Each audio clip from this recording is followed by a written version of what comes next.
কোথায় হারিয়ে গেলেন জগদীপ ধনখড়? শোনা যাচ্ছে তিনি অসুস্থতার জন্য উপরাষ্ট্রপতি পদ থেকে ইস্তফা দিয়েছেন, কিন্তু রাষ্ট্রপতির কাছে গিয়ে কি ইস্তফা দিয়েছেন? সেই ইস্তফাপত্র আমরা সবাই দেখেছি, যেটা তিনি দিয়েছেন, আপনারাও দেখতে পাচ্ছেন। কিন্তু সেটা যে মহামহিম রাষ্ট্রপতি রিসিভ করেছেন তার কোনো প্রমাণ পাওয়া যাচ্ছে কি? ধনখড় যদি এতই অসুস্থ, তার চিকিৎসা কোথায় হচ্ছে? কোন ডাক্তার চিকিৎসা করছেন? প্রধানমন্ত্রীর কথা না হয় ছেড়েই দিলাম, বিজেপির একজনও মন্ত্রী, একজনও সাংসদ অসুস্থ ধনখড়কে কি দেখতে গিয়েছেন? কেউ বলছেন তিনি রাজস্থানে ফিরে গিয়েছেন, কেউ বলছেন যে উপরাষ্ট্রপতি ভবনেই তাকে গৃহবন্দী করে রাখা হয়েছে। তাঁর যিনি আত্মসহায়ক তিনি ফোন ধরছেন না। ধনখড় সাহেবের নিজের ফোন নাম্বারগুলিও অ্যাক্টিভ নেই। এই লাপাতা ধনখড়ের কি হলো? সেই প্রশ্নের উত্তর দেবার দায় অমিত শাহের দপ্তরের। সেখান থেকেও কোনো সদুত্তর মিলছে না। দেশের উপরাষ্ট্রপতির যদি এই হাল হয়, তাহলে দেশের সাধারণ মানুষের নিরাপত্তা নিয়ে তো প্রশ্ন উঠবেই। আজকের থার্ড আই অনুষ্ঠানে আমরা যতটা খবর সংগ্রহ করতে পেরেছি এই জগদীপ ধনখড় সম্বন্ধে, সেটাই আপনাদের সামনে তুলে ধরতে চাইছি।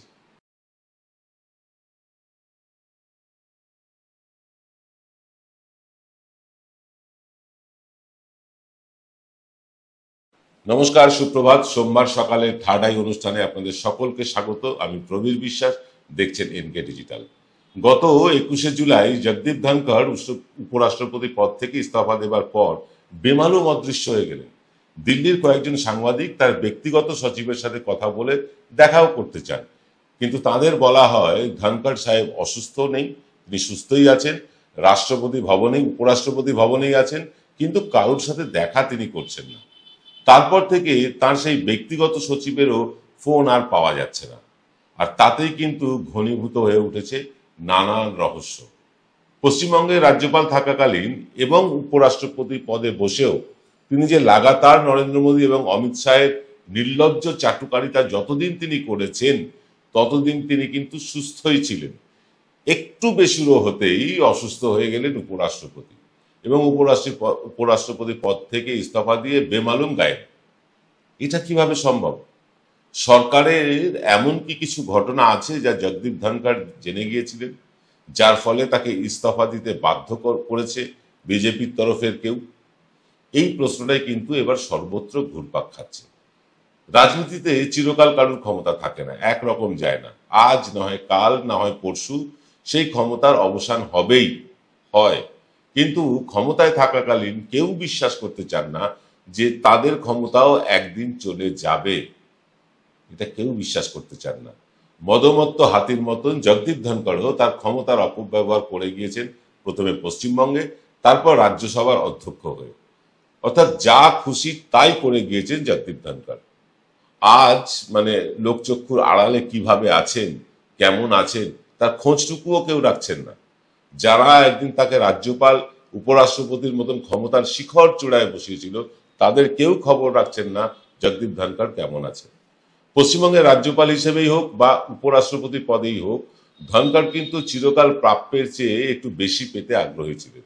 যখন তিনি পশ্চিমবঙ্গের রাজ্যপাল ছিলেন, তার রাজ্যের সম্বন্ধে, রাজ্যকে নিয়ে প্রতিদিন অভিযোগের টুইট আমরা সবাই জানি। কিন্তু টেলিভিশন ক্যামেরা তার চেয়েও বেশি কেন মমতা বন্দ্যোপাধ্যায়কে দেখালো, টেলিভিশন ক্যামেরা তাকে কেন বেশি করে ধরলো না, কিংবা বোলপুরে যাওয়ার জন্য কেন হেলিকপ্টার দেওয়া হলো না, এই জাতীয় বোকা বোকা দাবির কথাও আমরা তার কাছ থেকেই জেনেছি, তার টুইট থেকেই জেনেছি।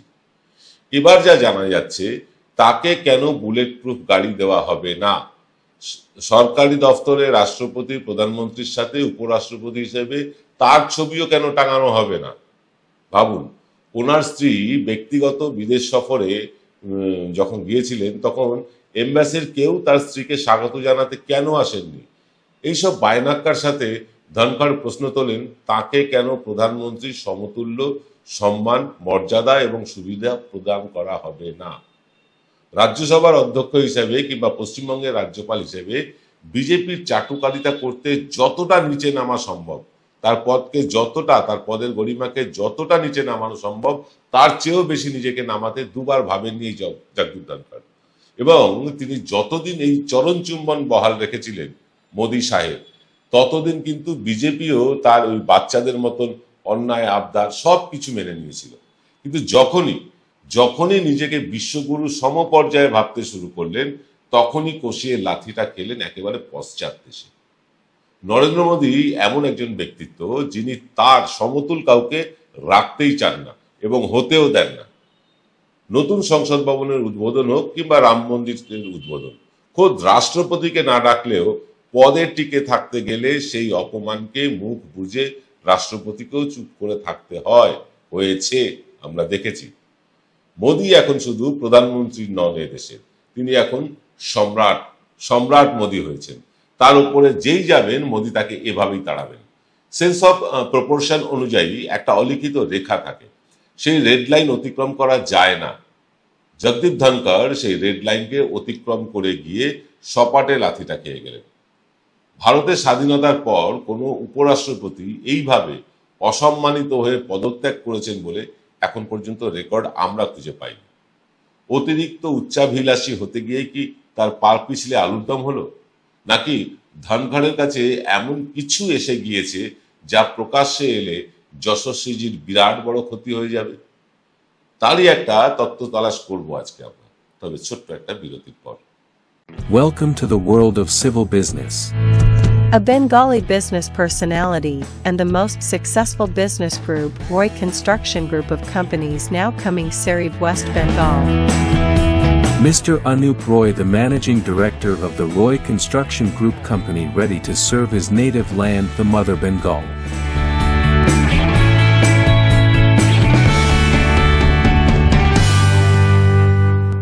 ধনখড় নিজের পায়ে শেষ কুড়ুলটা নিজেই মারলেন সুপ্রিম কোর্টের বিচারপতিদের বিরুদ্ধে চলে গিয়ে। আমেরিকার উপরাষ্ট্রপতি ভারতে যখন এলেন, ধনখড় দাবি করে বসলেন আমেরিকার উপরাষ্ট্রপতির সাথে তারও পরিচয় করিয়ে দিতে হবে এবং বিদেশ মন্ত্রী জয়শঙ্করকে তার কাছে গিয়ে ব্রিফ করে আসতে হবে আগে থেকেই। এই পর্যন্ত তার দাবি কখনো সরকার মেনে নিয়েছে, আবার কখনো পাত্তাই দেয়নি।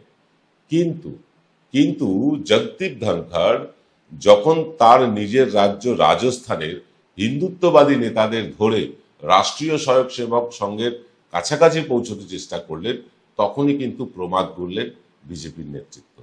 বর্তমান বিজেপি নেতৃত্বের সাথে রাষ্ট্রীয় স্বয়ংসেবক সংঘের সম্পর্কের খবর খুব একটা যে চাপা আছে তা না, তা যে খুব একটা মধুর সেটা বলা যাবে না, এটা এখন সবাই জানে। ধনখড় রীতিমতো ফ্রন্ট খুলতে চাইলেন প্রধানমন্ত্রী আর তার সাঙ্গপাঙ্গদের বিরুদ্ধে। ধনখড়ের মনে হয়েছিল সংঘই হচ্ছে সর্বশক্তিমান, সংঘ চাইলে যে কোনো সময় তারা মোদীকেও সরিয়ে দিতে পারে। কিন্তু গত লোকসভা নির্বাচনের সময় থেকে সংঘের সাথে দূরত্বটা প্রকট হয়েছিল মোদী শাহের গুজরাট লবির। এটা আপনারাও দেখেছেন, আমরাও দেখেছি। উত্তরপ্রদেশের ফলাফল তার প্রমাণ। এবং আরএসএস কে ব্যাকফুটে ঠেলে গুজরাট লবি বিজেপিতে শেষ কথা বলে। এটা এখন এটা আমরা বুঝলেও ধনখড় সাহেবের বুঝতে ভুল হয়েছিল। ধনখড় ভুলেই গিয়েছিলেন যে পদে থাকতে গেলে গুজরাটি ব্রাদার্সের চাকর বাকর হয়েই থাকতে হবে। কেন্দ্রীয় সরকার কৃষি বিল আনার পর হরিয়ানা, পাঞ্জাব, উত্তরপ্রদেশের একাংশের জাট সম্প্রদায়ের যে তুমুল বিরোধিতা, তা সামাল দিতে বিজেপির প্রয়োজন ছিল একটা জাট ক্যারেক্টারের, একটা জাট মুখের, যাকে সামনে রেখে অন্তত কৃষি বিলের বিরোধিতা করা জাটদের ক্ষোভ খানিকটা হলেও প্রশমিত করা যায়, কম করা যায়। ঠিক এই কারণে তারা বেছে নিয়েছিলেন জাট সমাজের প্রতিনিধি হিসেবে ওই জগদীপ ধনখড়কে। ধনখড়ও তার যথাযথ রিটার্ন দিয়েছিলেন বিজেপিকে। আপনারা দেখেছেন সেসব। রাজ্যসভার অধ্যক্ষ হিসেবে বিরোধীদের মুখ খুলতে দেননি, নির্বিচারে রাজ্যসভা থেকে বহিষ্কার করেছেন বিরোধীদের। কার্যত শাসকের নির্লজ্জ মাউথপিসের কাজ করে গিয়েছেন এই জগদীপ ধনখড়। পরিস্থিতি এমন জায়গায় চলে যায় যে বিরোধী দলগুলো এককাট্টা হয়ে ধনখড়কে ইমপিচ করতে চায়, অপসারণও করতে চায়। ভারতের ইতিহাসে এই প্রথমবার। সেন্টার অফ অ্যাট্রাকশন হতে গিয়ে সুপ্রিম কোর্টের বিচারপতিদের আক্রমণ করাটাই শেষ পর্যন্ত কাল হয়ে দাঁড়ালো এই জগদীপ ধনখড়ের কাছে। শুধু কি এইসব কারণের জন্য সরে যেতে হলো ধনখড়কে, নাকি প্রাক্তন রাজ্যপাল সত্যপাল মালিকের মতো তিনিও জেনে গিয়েছিলেন মোদী আর আদানির মধ্যেকার কেমিস্ট্রিটাকে, সেই রসায়নটাকে? এখনো পর্যন্ত, আজকের দিন পর্যন্ত, সোমবার পর্যন্ত সকাল পর্যন্ত স্বরাষ্ট্র দপ্তরের তরফে ধনখড়ের নিরুদ্দেশ সম্পর্কে একটা কথাও বলা হয়নি। আর এই স্বরাষ্ট্র দপ্তরের নীরবতা কিন্তু উস্কে দিচ্ছে নানা রকম জল্পনাকে। আসলে জগদীপ ধনখড়ের উচ্চাকাঙ্ক্ষা, বিচারপতিদের বিরুদ্ধে বিরুদ্ধাচরণ, বিরোধী দলের নেতাদের বাড়িতে ডেকে কথাবার্তা বলা, হিন্দুত্ববাদী নেতাদের সাথে যোগাযোগ করা, প্রধানমন্ত্রীর সমকক্ষ হয়ে ওঠার বাসনাই ধনখড়কে কিন্তু পথে বসিয়েছে। দেখুন, পাপ ছাড়ে না বাপকেও। পশ্চিমবঙ্গে বসে যেভাবে তিনি রাজ্য সরকারকে নাকানি চোবানি খাইয়েছেন, বাংলার মানুষকে যেভাবে অসম্মান করেছেন প্রতিদিন, কালের নিয়মে আজ সেটাই ফিরে গিয়েছে জগদীপ ধনখড়ের কাছে। কবি তো কবেই বলে গিয়েছিলেন, যাদের করেছে অপমান, অপমানে হতে হবে তাহাদের সবার সমান। কবির কথা এখন থাক, কবির কথা পরে বলবো। এখন যে কথাটা বলতে চলেছি সেটা অত্যন্ত ভয়ঙ্কর, যেটা সূত্র মারফত আমরা জানতে পেরেছি। জগদীপ ধনখড় কিন্তু ইস্তফা দিতে চাননি। অমিত শাহ তাকে দিয়ে জোর করিয়ে ইস্তফায় সই করিয়েছেন। স্বাস্থ্যের অবনতির কারণে চিকিৎসকদের পরামর্শে তিনি ইস্তফা দিচ্ছেন বলে ইস্তফাপত্রে জানিয়েছেন। কিন্তু এটা জানালেও শোনা যাচ্ছে তার জোর করে লিখিয়ে নিয়েছেন অমিত শাহ। একজন সমাজকর্মী আশুতোষ বাসুদেব ভোসলের দুটো আরটিআই কিন্তু এই ইস্তফা নাটকের পুরো মোড়টাই ঘুরিয়ে দিয়েছে। আশুতোষ আরটিআই করে জানতে চেয়েছিলেন যে আমাদের উপরাষ্ট্রপতি জগদীপ ধনখড় কি 21শে জুলাই রাষ্ট্রপতি ভবনে গিয়ে রাষ্ট্রপতি মাননীয়া দ্রৌপদী মুর্মুর কাছে গিয়ে ইস্তফাপত্র দিয়েছিলেন। আরটিআই এর জবাব এসেছে, না, জগদীপ ধনখড় রাষ্ট্রপতির কাছে সেদিন রাত্রে গিয়ে ইস্তফাপত্র দেননি। তাহলে জগদীপ ধনখড়ের হয়ে ইস্তফাপত্র কে জমা দিলেন? আর তার প্রাপ্তি স্বীকারের প্রমাণটাই বাকি। ইস্তফাপত্র তো দিয়েছেন, সেটা তো রিসিভিং হবে স্ট্যাম্প মেরে, তার তো রিসিভিং পাওয়া যায়নি। আশুতোষের দ্বিতীয় আরটিআইটা ছিল স্বরাষ্ট্র দপ্তরে। তিনি স্বরাষ্ট্র দপ্তরে জানতে চেয়েছিলেন যে উপরাষ্ট্রপতি ইস্তফার বিষয়টি সরকারি গেজেটে নথিভুক্ত করা হয়েছে কি। তার উত্তরে স্বরাষ্ট্র দপ্তর জানিয়েছে যে গত 22শে জুলাই তারিখেই উপরাষ্ট্রপতির বিষয়টি, যে ইস্তফার বিষয়টি সরকারি গেজেটে প্রকাশ করা হয়েছে। এবার প্রশ্ন হচ্ছে, উপরাষ্ট্রপতি যদি রাষ্ট্রপতির কাছে গিয়ে ব্যক্তিগতভাবে উপস্থিত না হয়ে অন্য কারোর মাধ্যমে ইস্তফা পাঠাতে পারে, সেটা কি সম্ভব? কেউ কি জোর করে ইস্তফাপত্র লিখিয়ে তারপর রাষ্ট্রপতির কাছে পাঠিয়ে দিতে বাধ্য করেছে? যতদিন এই জগদীপ ধনখড় প্রকাশ্যে সেই বিবৃতি না দিচ্ছেন, ততদিন কিন্তু সবটাই চাপা পড়ে যাবে। তবে সত্যপাল মালিকের মতন তিনি যদি আচমকাই এই পৃথিবী ছেড়ে চলে যান, তাহলে অনেক কিছুই চাপা পড়ে যাবে। আমরা হয়তো একদিন হঠাৎ করেই খবর পাবো জাঠ পুত্র জগদীপ ধনখড় আর নেই। তবে আমরা তার দীর্ঘায়ু কামনা করি, অন্তর থেকে কামনা করি তিনি দীর্ঘায়ু হন। তবে মনে হচ্ছে আমাদের সেই কামনা সফল হবে না। অমিত শাহের মতন তাড়িপাড়েরা যতদিন শাসন ক্ষমতায় থাকবে, এভাবেই কিন্তু অনেক কিছু ধামাচাপা পড়ে যাবে, অজানা রয়ে যাবে। সোহরাওয়ার্দীর কথা আমাদের মনে আছে, জাস্টিস লোয়ার কথা মনে আছে। আমরা সেই সব মনে রেখেই বলছি, জগদীপ ধনখড় দীর্ঘায়ু হন, অনেক দিন বাঁচুন, সত্যিটা সামনে আনুন। দেশের মানুষ আপনার থেকে সত্যিটা জানতে চায়। আজ এই পর্যন্তই। দেখা হবে বিকেল 5টায় প্রবীর ক্লাসের অনুষ্ঠানে। সকলে ভালো থাকবেন। নমস্কার।